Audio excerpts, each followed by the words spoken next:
Hello, my name is Pooja. Welcome to a new episode of Around the World.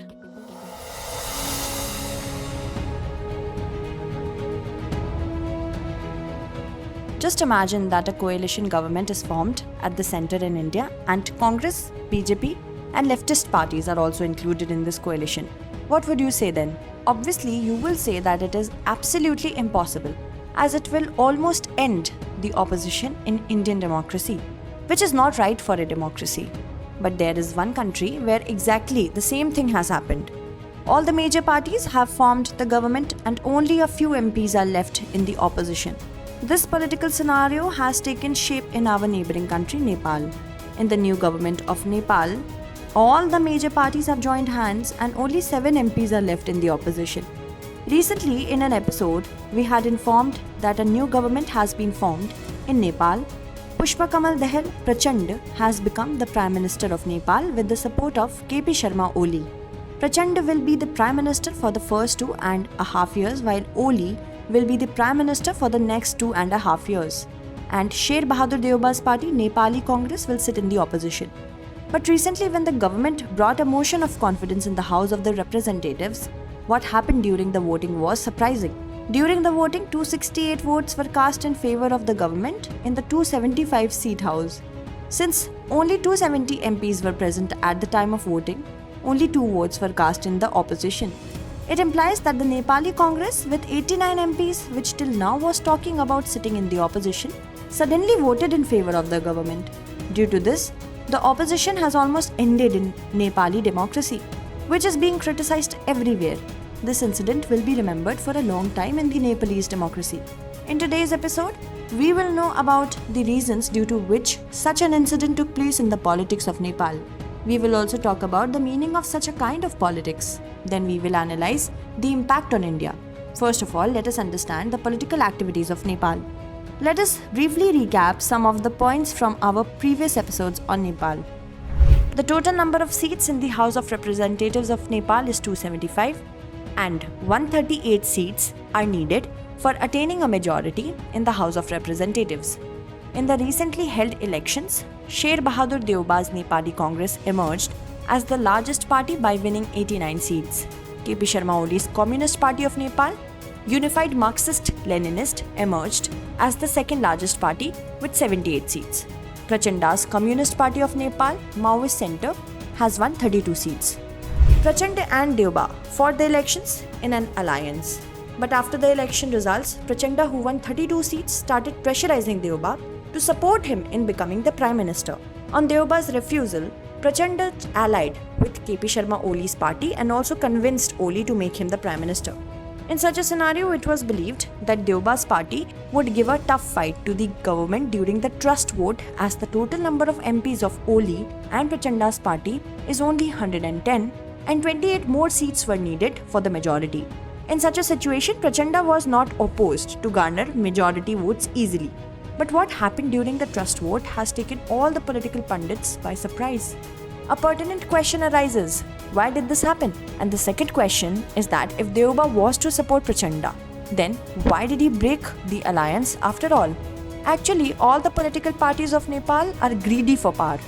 If this had not happened, the alliance between Deuba and Prachanda would not have broken. Neither Oli would have made Prachanda the Prime Minister, whose party won only 32 seats, nor would this face of Deuba have come to the fore in the trust vote. Actually, after Prachanda became the Prime Minister, Deuba felt that he had made a mistake by calling off the alliance. Hence, to correct this mistake, he committed another mistake, as the message went to the public that the political parties of Nepal can do anything for power. The second reason is that the Speaker of the House of Representatives is yet to be elected after the formation of the government. Then, the election of the President and the Vice President is also to be held in Nepal. Hence, Deuba might have felt that this party would also get one of these posts, so he decided to support the government. What is the meaning of Deuba's move? If we talk about the current situation, then Prachanda has won the political game with his moves. Prachanda has baffled both Oli and Deuba with his surprising moves. The reason for this is that whatever happened during the trust vote created doubts in Oli's mind, and Deuba also got confused. Oli, who has supported Prachanda, is feeling that there is some internal agreement between Deuba and Prachanda. Oli has also become suspicious about the fact that Prachanda may break the alliance with him in the future.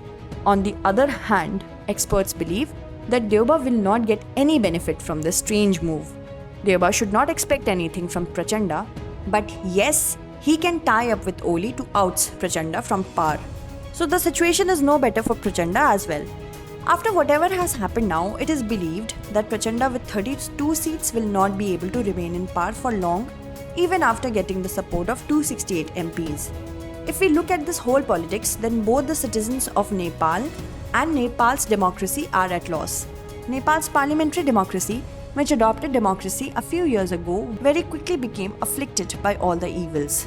In such a situation, the world will have to wait for some more time to see what other scenario will be created in Nepal's democracy. Against this backdrop, the question arises, what is the message for India in this whole incident? If experts are to be believed, whatever moves Sher Bahadur Deuba's Nepali Congress has made had India's assent. According to the experts, India warned the Nepali Congress to become a partner in the Nepal government. That is why Deuba decided to support Prachanda's government. But other experts believe that it was Deuba's own political ambition. He did not like losing power, and so he supported Prachanda to keep his hopes of being in power alive. If this claim of experts is true, then it is a matter of concern for India. India's concern is going to increase because KP Sharma Oli is considered a pro-China leader. As long as Oli was in power, he was accused of working at the behest of China. In such a situation, India's concern had increased even before he supported the current government. But India backed Deuba joining the Nepal government is like a double whammy for India. If Deuba follows Oli's path of greed for power, then India's challenges in Nepal, a close neighbor of India, may surmount. Now we come to the next segment of the Sunday special episode of Around the World. In this segment, we will talk about other significant international news. Law and order broke down in Brasilia, the capital of South American country Brazil, last Sunday. The protesters attacked the Parliament House, the Supreme Court, and several government buildings.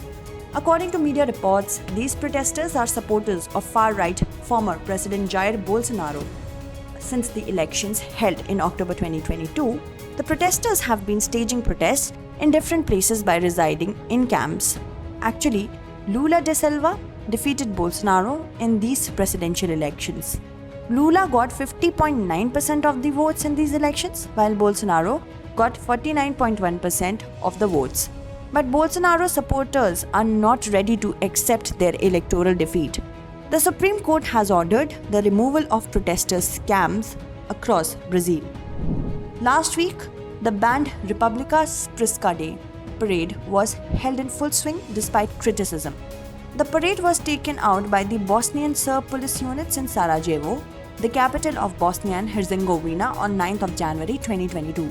People of the Bosnian Serb race celebrate this parade in memory of the genocide committed by them on Bosniak Catholic Christians and Croat Muslims. The Dayton Peace Accord of 1995, following the ethnic civil war, imposed a ban on such a day.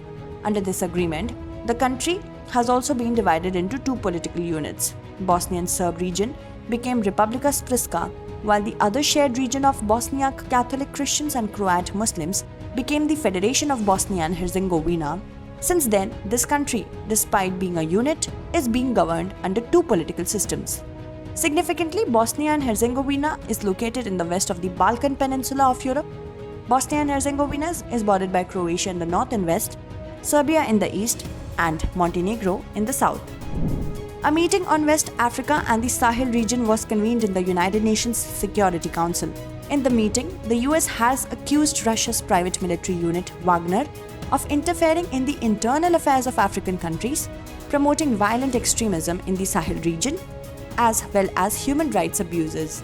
Notably, soldiers from Western countries are providing their services in the peacekeeping forces present in this region. The peacekeeping forces present in this region are largely comprised of the soldiers of France, Germany, and European Union. The local Sahel force, together with the United Nations peacekeeping force, combats the militants present in the region. Hence, the US doesn't want Russia's presence in this region. That's all in this episode. Let us note down the question based on today's story. What is the significance of all the major parties joining the government in Nepal? How will it impact India's interest in Nepal?